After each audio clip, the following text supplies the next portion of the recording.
तर बातमी आहे बीडमधून। बीडमध्ये चर्मकार समाज बांधवांचं आंदोलन सुरू आहे। जिल्हाधिकारी कार्यालयासमोर आंदोलन चर्मकार बांधवांचं सुरू आहे। तर चर्मकार बांधवांचे घर पेटून आरोपी मोकाट फिरत असल्याचं, आरोपींना आमदारांचं पाठबळ असल्याचा आरोप आंदोलकांनी केला आहे।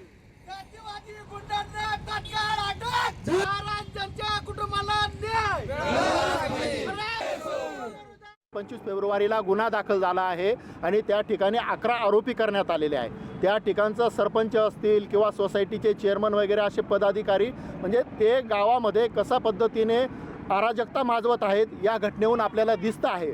आम्ही स्वतः DYSPशी संपर्क करतो। DYSP त्या ठिकाणी उडवाउडीचे उत्तरं देतात, आश्वासन एकीकडे देतात आणि फोनसुद्धा आमच्या कुठल्या पदाधिकाऱ्याचे त्या ठिकाणी घेत नाहीत।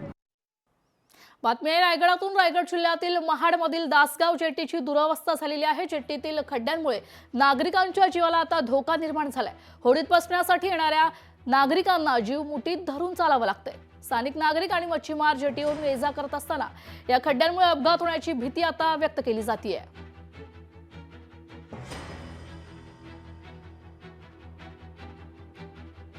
दासगावच्या पट्टी हे दुरुस्त व्हावी म्हणून हे आमची मागणी आहे।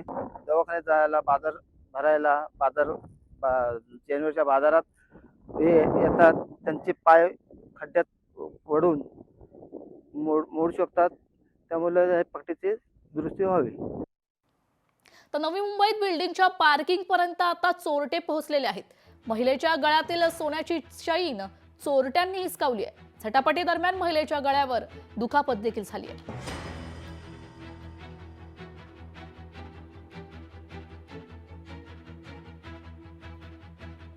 महिलेच्या गळ्यातील चैन चोरट्यांनी हिसकावली। आपण हे दृश्य पाहतोय, सीसीटीव्हीचे दृश्य आपण लोकशाही मराठीवर पाहतोय। बिल्डिंगच्या पार्किंग पर्यंत हे चोरटे पोहोचलेत आणि महिलेच्या गळ्यातील चैन चोरट्यांनी हिसकावली आहे। झटापटी दरम्यान महिलेच्या गळ्यावर दुखापत झाल्याचं माहिती समोर येते आहे। तर जळगावात 2 गटांमध्ये हाणामारी झाली आहे। जळगावच्या वाल्मिक नगर मधील ही घटना आहे। तलवारी दांड्यांसह 2 गट आमने सामने भिडलेत। भाजपचे सोनवणे गट आणि राहुल उर्फ ठाकरे यांच्या समर्थकांमध्ये मोठा राडा झाला होता। तुफान राड्याचा व्हिडिओ सोशल मीडियावर व्हायरल झाला।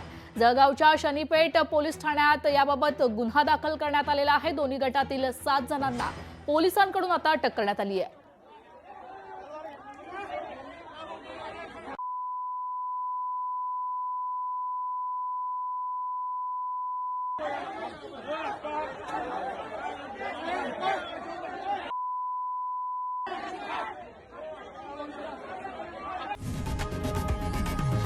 लोकशाही मराठी ऐका, पहा, जागरूक रहा।